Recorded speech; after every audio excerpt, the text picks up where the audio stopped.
the other three, my colleagues, were still playing in the orchestra.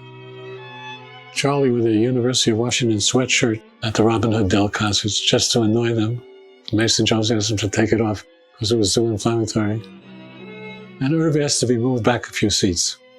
He couldn't take the heat up there anymore. It was too much tension. But I was free, and I came out here, gave a news conference which went the following way. They said, Mr. Iglitzin, if your colleagues don't come out, is there a Philadelphia quartet at the University of Washington? Well, we keep hearing they're still in the orchestra. I said, I'm confident that they're coming. There will be a quartet here. I was holding my breath when saying that because Vida had asked to be let go.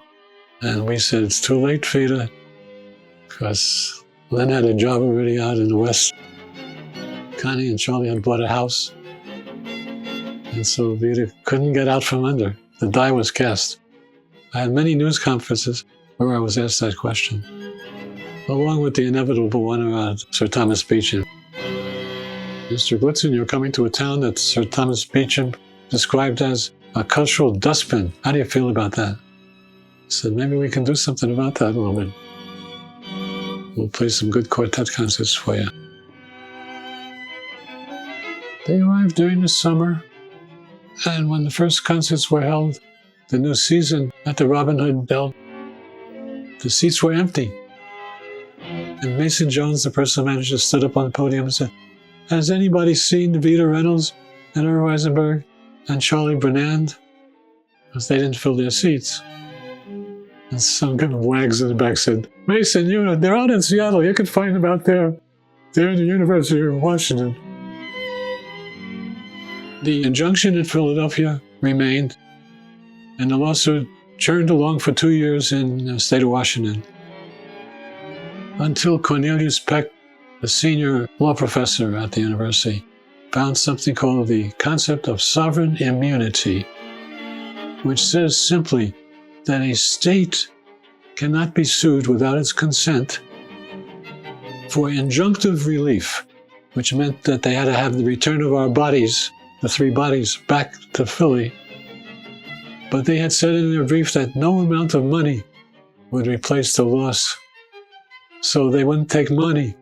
They likened us to municipal bonds and said that the business expectation of the Philadelphia Orchestra was the physical return of the now 3 members of the quartet.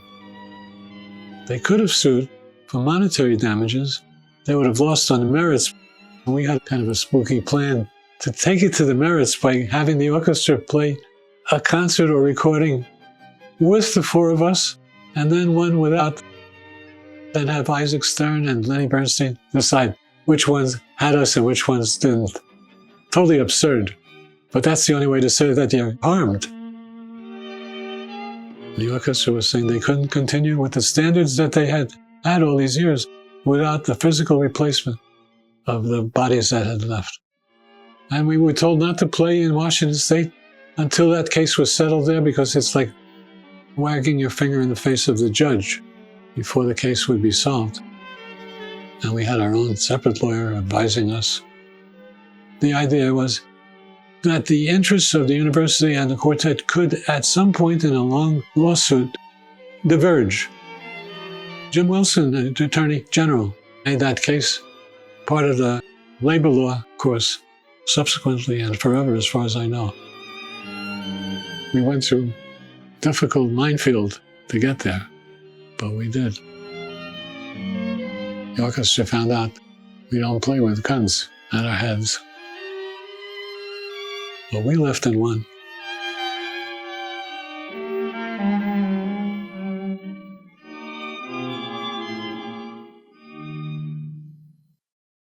What we had was years and years to just learn all repertoire, no other duties, except to teach by excellence and remain the jewel in the crown of the university, as Saul Katz put it.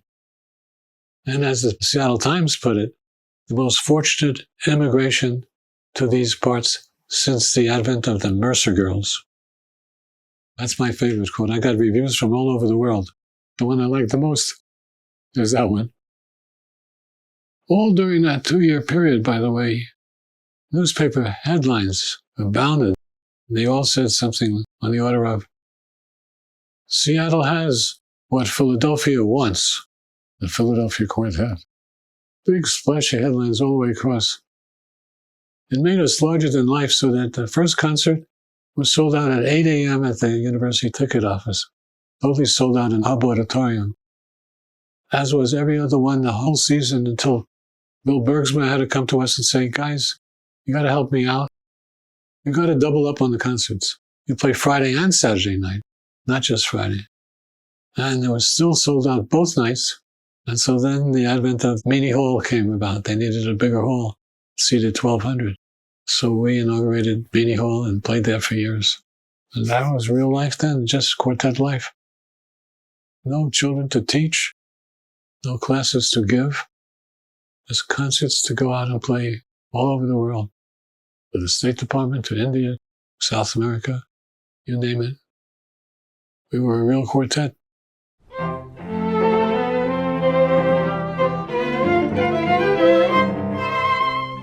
Well, I have one story to tell that needs to be memorialized. It requires the use of one bad word. While the orchestra and the quartet were fighting, and the Wall Street Journal was in it, and the Times headlines and all that stuff, I looked for some help, some legal help. Naturally, I was scared to death. The orchestra's saying no, we're saying we're going. So we had a lawyer in the family. His name was Joe Ruskay. And so I called Joe and I said, this is what's going on. The orchestra says this, we say that, this is the contract. Can you give us a little advice here on this? I was totally feeling alone. And this is a big corporate lawyer in New York. So I tell him the whole thing. A couple of days later, I get the call back. Alan, what you're doing is a very, very serious thing. You know, the business world goes on the basis of the contract. He gave me a lecture on how our society is structured. He said, what you're doing is indeed very, very serious. You should not do it. Crestfallen is not a strong enough word to use at that point, just a few days into the battle. And here a big shot lawyer says, don't do it. I didn't know where to turn, except we happen to have another lawyer in the family, Art Schatz. He was the kind of lawyer that loved to take on the Prudential Insurance Company for little guys. And he loved the idea that he, a little Jewish lawyer from London, Connecticut, could tackle the biggest corporation he wanted to. So I talked to Art and I said, Art, this is what's going on. These are the details. I talked to Joe and he said, Alan, this is indeed very, very serious. You can't do this. You shouldn't do this. Don't do this. He listened for a minute longer and then he said to me, Alan, fuck the orchestra.